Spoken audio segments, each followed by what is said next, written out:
everybody. Welcome to Whoop Dee Doo. We're super excited to have you guys here today. Are you excited to be here?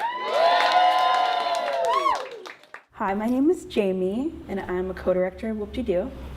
My name is Matt. Sorry. My name is Matt. I'm a co-director of Whoop Dee Doo as well.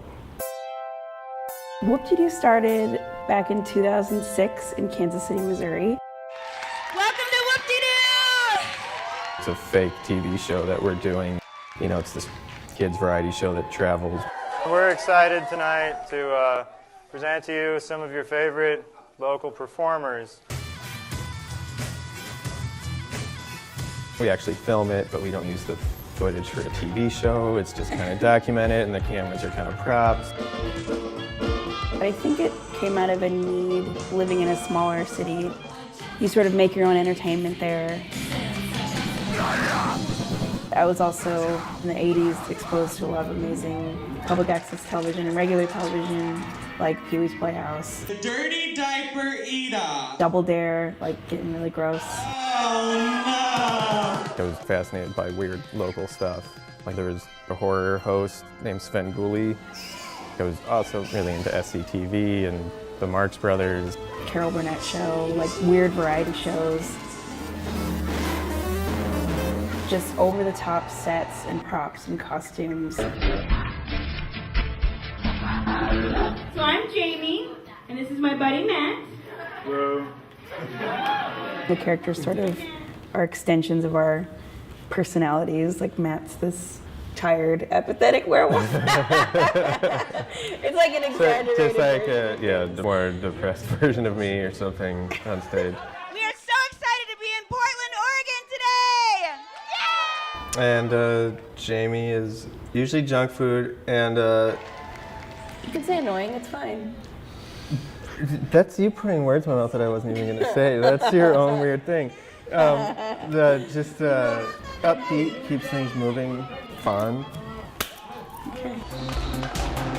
In the beginning, we had shows that were just marathons, like 4 hours, 5 hours long and stuff, and they would just keep going and going and going. I think this last one was probably the most successful in actually having an arc to it.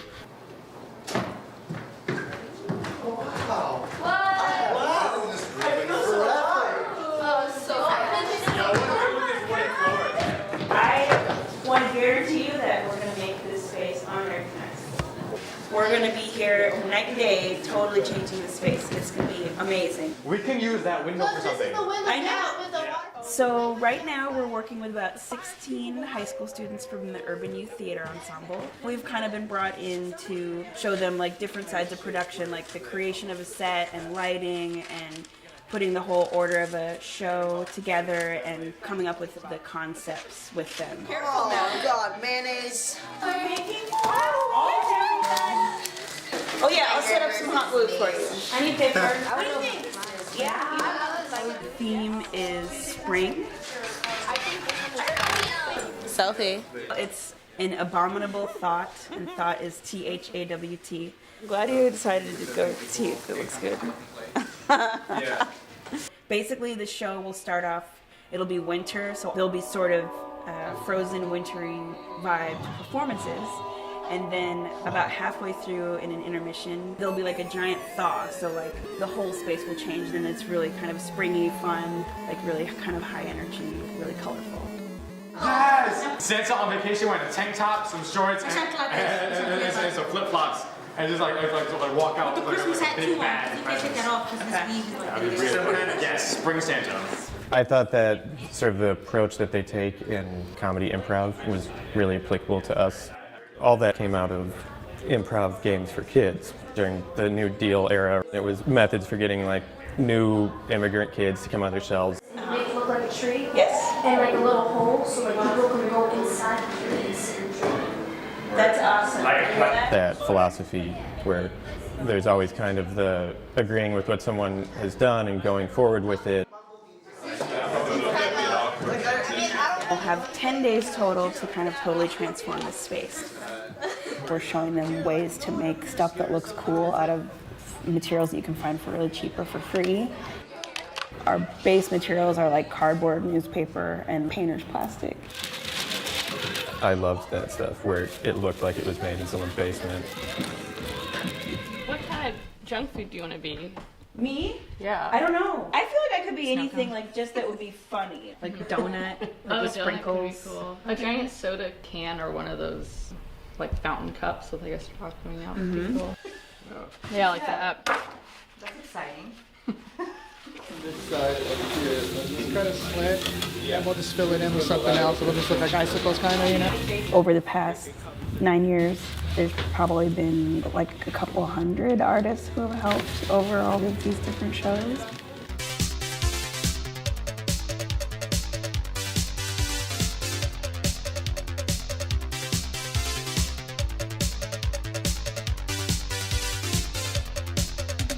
So there's about 7 of the students that are going to be backstage. Each individual show, just whoever is involved at that time, all the details are fleshed out with that group. Everybody puts so much into it, like serious blood, sweat, and tears. Position your tongue up against the roof of your mouth like this. So.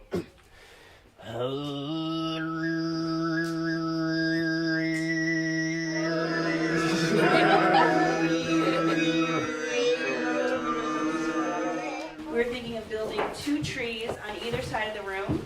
You would be opposite of Joseph, so you would come up with a sound piece together that would be kind of the moment that this giant thaw happens where winter turns to spring. It used to be more just the performers would come on and perform.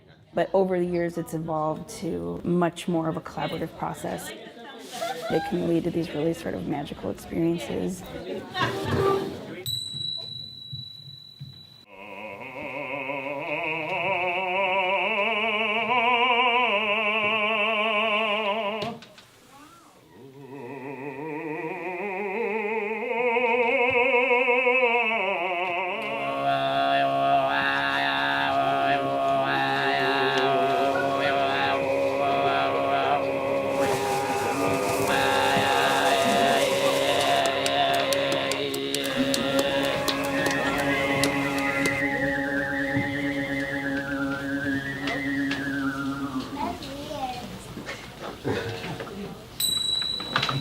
Yeah, that's true.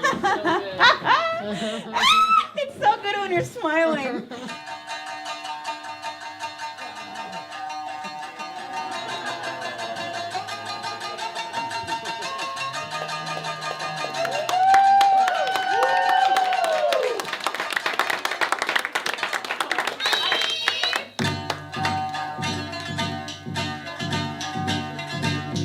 Tradition is kind of important with Whoop Dee Doo too. We work with folkloric groups a lot because like they're keeping these traditional practices in costuming and music and performance alive.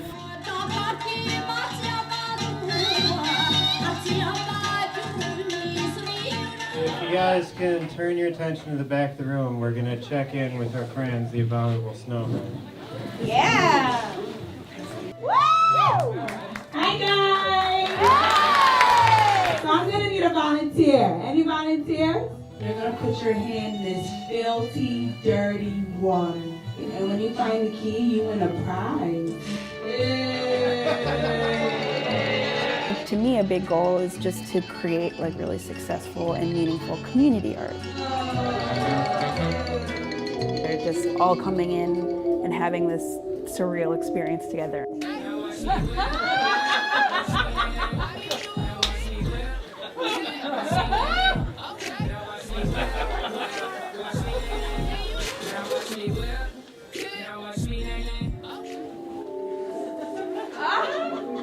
What Whoop Dee Doo accomplishes is everything that I would want to get out of an art experience, for sure.